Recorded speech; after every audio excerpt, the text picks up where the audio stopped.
बिस्मिल्लाहिर्रहमानिर्रहीम। इससे पिछला लेक्चर जो गुजरा उसमें हमने डिस्कशन की थी स्लोप और इंक्लिनेशन की।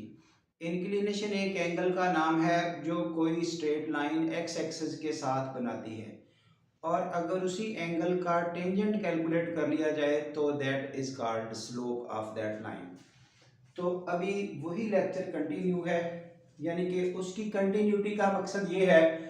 अब हमारा सिलसिला शुरू हुआ कि स्लोप आखिर कैसे कैसे कैलकुलेट हो सकती है, इंक्लिनेशन कैसे कैसे कैलकुलेट हो सकती है। ये दोनों चीज़ें पैरेलल चल रही हैं। कुछ हद तक हमने पिछले लेक्चर में देखा कि स्लोप दी हुई है तो इंक्लिनेशन कैसे आया, इंक्लिनेशन दी हुई है तो स्लोप कैसे आई। अब यहाँ हम उसको आगे बढ़ाते हुए आर्टिकल को अदर राउंड्स ले रहे हैं कि इसके अलावा स्लोप और इंक्लिनेशन कैसे आएगी अगर एंगल का पता ना चले। तो उस हवाले से ये अगला article, if 2 points are given, यानी कि हमें ये बता दिया जाए 2 पॉइंट कहीं भी अवेलेबल हैं, आप उस लाइन की स्लोप बता दें। यानी कि 2 पॉइंट को जब आप ज्वाइन करते हैं तो अल्टीमेटली एक लाइन बनती है। उस लाइन की इंक्लिनेशन क्या होगी, उस लाइन की स्लोप क्या होगी, वो देखिए जरा। ax1y1 bx2y2, जब हम जनरल फार्मूला बनाते हैं तो फिर पॉइंट्स इस तरह के जनरल रखे जाते हैं। ये किसी जगह पर एक पॉइंट है, ये किसी जगह पर दूसरा पॉइंट है। उन दोनों को जब ज्वाइन किया तो रिजल्ट के तौर पर हमें एक लाइन मिली। अब हमारा क्वेश्चन है इस लाइन की स्लोप बता दें। पॉइंट्स गिवन है, क्योंकि अगर एंगल ये गिवन होता फिर तो हम उसका टेंजेंट लेते तो स्लोप बन जाती, मसला हल हो जाता जो पिछला लेक्चर गुजरा। अब एंगल तो नहीं बताया, बताया गया है 2 पॉइंट्स। तो ऐसी सिचुएशन में फिर स्लोप कैसे आएगी, difference of y coordinates divided by difference of x coordinates. याद रखिए y कोऑर्डिनेट्स का डिफरेंस ऊपर है न्यूमरेटर में और x कोऑर्डिनेट का डिफरेंस डिनोमिनेटर में है, तो इसको स्लोप बोलते हैं। अब डिफरेंस की बात हुई है, डिफरेंस जिधर से मर्जी ले लें। से अगर आप कहते हैं y2 माइनस y1, y का डिफरेंस, तो फिर x2 माइनस x1 नीचे आ जाएगा। अगर आप इधर से डिफरेंस लेना चाहते हैं y1 माइनस y2, तो फिर x1 minus x2, both side से काम किया जा सकता है। y2 minus y1, x2 minus x1, या y1 माइनस y2, तो नीचे भी फिर वही तरतीब। अगर 2 1 2 1 की तरतीब है तो 1 2 इधर भी 1 2 की तरतीब है। ये एक और ऑप्शन मौजूद है, राइज ओवर रन। एमसीक्यू आमतौर पे पूछ हो जाते हैं इसी स्टेटमेंट के साथ, तो कम से कम बच्चे के नॉलेज में हो ये चीज।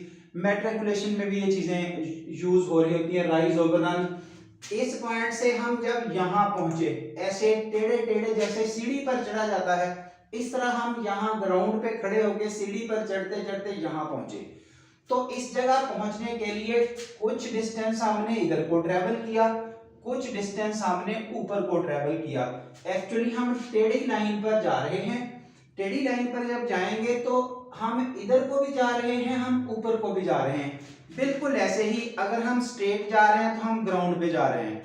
अगर हम यहाँ से सीधे ऊपर को जा रहे हैं तो सीधे जाहिर है ऐसे इस लाइन पर जैसे परपेंडिकुलर है यूं जा रहे हैं। और अगर हम थोड़ा ऐसे टेढ़े जा रहे हैं तो इट मींस हम ऊपर को भी जा रहे हैं, हम साथ साथ ग्राउंड पर भी आगे को मूव कर रहे हैं। दो साइडों की तरफ टू साइडेड मूवमेंट ये हो रही है। ये देखिए यूं सीधी एक साइड को मूवमेंट ग्राउंड पर, यूं सीधी एक साइड पर मूवमेंट ऊपर की तरफ वर्टिकली अपवर्ड। और अगर इधर को जा रहे हैं ऐसे, तो ये देखिए ऐसे जाते जाते हम असल में कुछ हिस्सा ऊपर को जा रहे हैं, कुछ हम इधर को जा रहे हैं। ये टू साइडेड मूवमेंट चल रही होती है। जितना हम इधर को जा रहे हैं, नाम याद रख लें, रनिंग है, रनिंग है ऐसे। और ये एक्स एक्सिस पर रनिंग होगी, ग्राउंड पर चलते चलते स्ट्रेट लाइन एक्स एक्सिस होता है। तो इसलिए इस x के डिफरेंस को जितना यहाँ पे x है जितना यहाँ पे x है उनका डिफरेंस ले लें तो वो रन हो गया।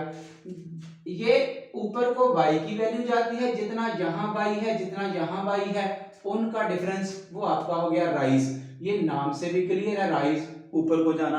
तो इस तरह से वही राइज ओवर रन फॉर्मेट के साथ भी कभी कभी स्टेटमेंट लिखी होती है। तो ये बहरहाल just MCQ point of view के मुताबिक। अब हमारा एक्सरसाइज का काम शुरू हुआ 4.3।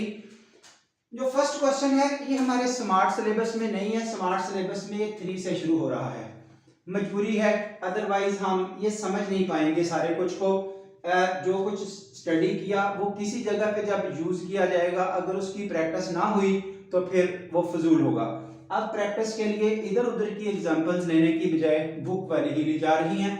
एडिशनली ये अगर स्मार्ट सिलेबस में नहीं है, ये एमसीक्यू तो पूछा जा सकता है ना, एमसीक्यू तो सारी बुक हमारे सिलेबस में चलेगी ही, उसका तो आजकल दौर चल पड़ा है कि एक्स्ट्रा क्वेश्चंस अनसीन भी आ सकते हैं, इवन एंट्री टेस्ट लेवल वाले भी 2-4 आ सकते हैं, ये भी आगे से क्लियर है। तो इसके मुताबिक फिर हम इन चीज़ों को ड्रॉप नहीं कर रहे।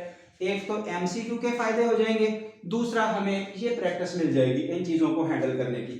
ये देखिए 2 पॉइंट दिए, यहाँ 3 पार्ट्स हैं, फर्स्ट सेकंड थर्ड, तीनों को अलग अलग 3 क्वेश्चन बन गए।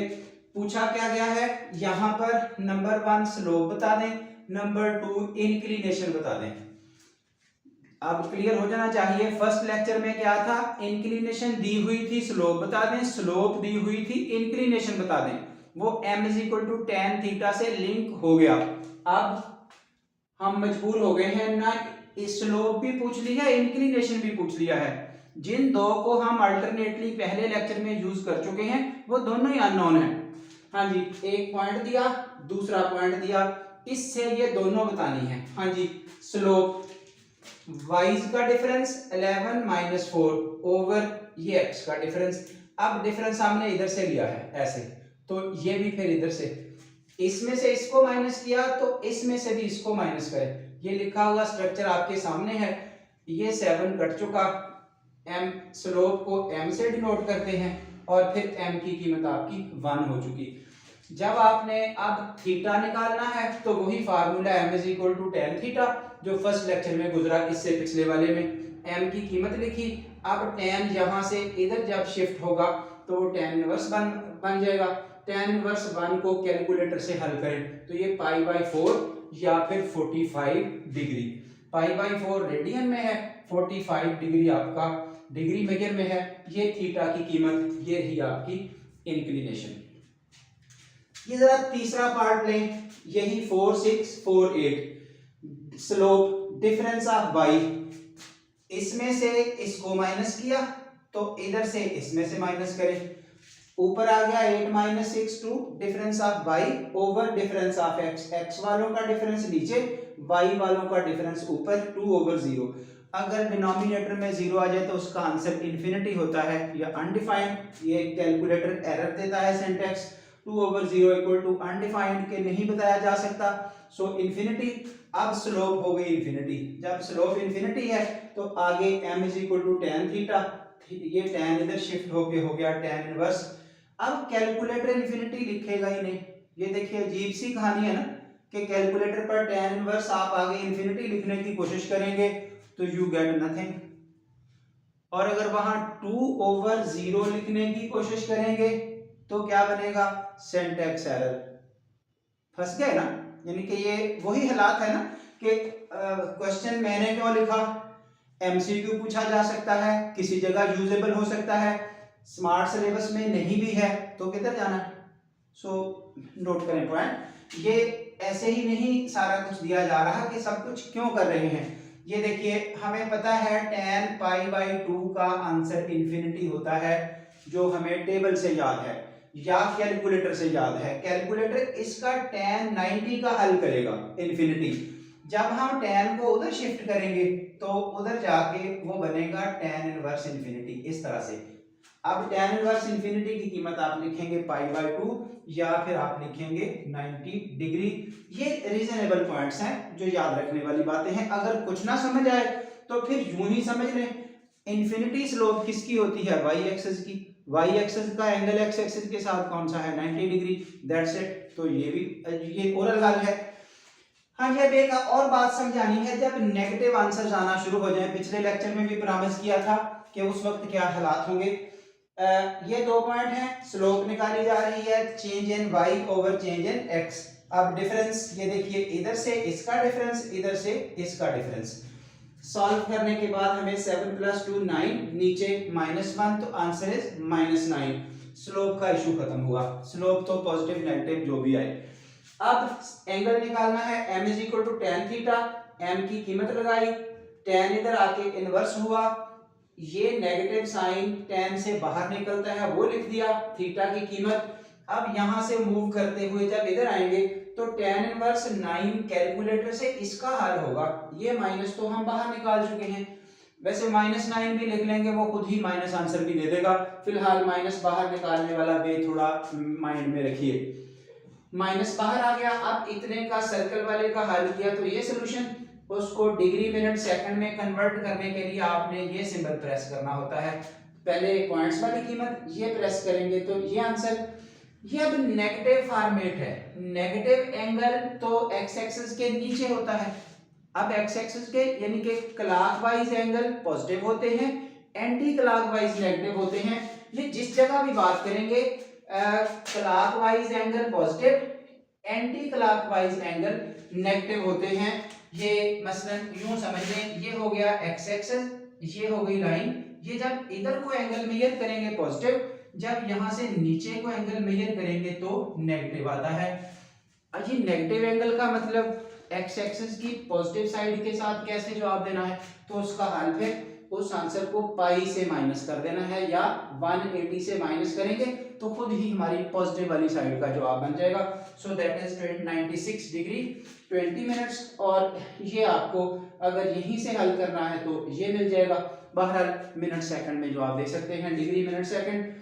ये इंपॉर्टेंट चीज है कि माइनस वाला एंगल यहां से नीचे को आएगा, ये एंगल की मेजरमेंट है, एंटी क्लॉकवाइज पॉजिटिव होते हैं, क्लॉकवाइज नेगेटिव होते हैं, तो फिर पॉजिटिव एक्स एक्सिस के साथ इंक्लिनेशन बताई जाती है, इंक्लिनेशन पूछी हुई है, इसलिए 180 से माइनस करके हमें हमारा प्रॉपर आंसर मिलेगा।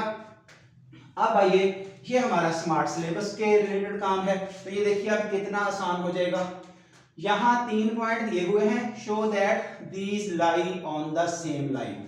ये कोई लाइन है, ए बी सी तीनों एक ही लाइन पर है, ऐसा नहीं है, ऐसा नहीं है कि एक पॉइंट यहाँ है, एक यहाँ है, एक यहाँ है, इस तरह की सिचुएशन नहीं है, सारे एक ही लाइन पर हैं। तो प्रूव करने का क्या तरीका है, इन दोनों की स्लोप, इन दोनों की स्लोप, फर्स्ट और थर्ड की स्लोप किसी भी पॉसिबिलिटी से कर लें काम, 3 है ना, इन दो का, फर्स्ट थर्ड का, सेकंड थर्ड का, किसी काम को पहले कर लें, किसी काम को बाद में कर लें, जिसकी जी चाहे जहां जी चाहे स्लोप कैलकुलेट करें। अब स्लोप 2 पॉइंट्स कैसे आएगी, वाइज का डिफरेंस इस तरह से और एक्स का डिफरेंस, ये सबको लगाते हुए आपको स्लोप सबकी 4 मिल गई।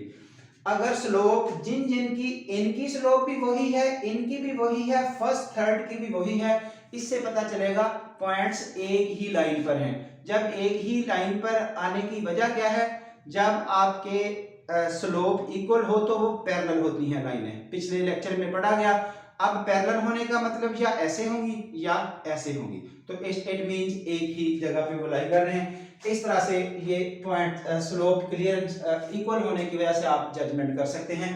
ये एक नोट लिखा गया है, कोलिनियर पॉइंट्स की डेफिनेशन यही पूछ हो जाती है एमसीक्यू में, वो पॉइंट जो एक ही लाइन पर लाई करें उनको कोलिनियर पॉइंट्स कहते हैं, एक ही लाइन पर लाई करने वाले पॉइंट्स। जो इसका बी पार्ट है वो भी स्मार्ट सिलेबस में है, सी और डी स्मार्ट सिलेबस में नहीं है, बिल्कुल ये असाइनमेंट है आपकी, 100% सिमिलर पार्ट है, यही आपकी वर्किंग होगी। ये एक एक्स्ट्रा बेनिफिट दिया जा रहा है अगर कोई ऐसा करना चाहे। ये बुक के एंड पर, इस एक्सरसाइज के एंड पर ये 2 क्वेश्चंस हैं, लेकिन वो सिलेबस में नहीं है, नहीं तो मैं यहाँ डिस्कस कर देता, लेकिन ऑप्शन जरूर रखिए क्योंकि ये चीजें जान नहीं छोड़ती, फिर बार बार डिस्टर्ब करती हैं। अगर 3 पॉइंट आपको कहीं मिल जाएं तो ट्राइंगल बनेगी, इस तरह 3 पॉइंट मिलके 1 2 3 पॉइंट मिलके ट्राइंगल बनती है।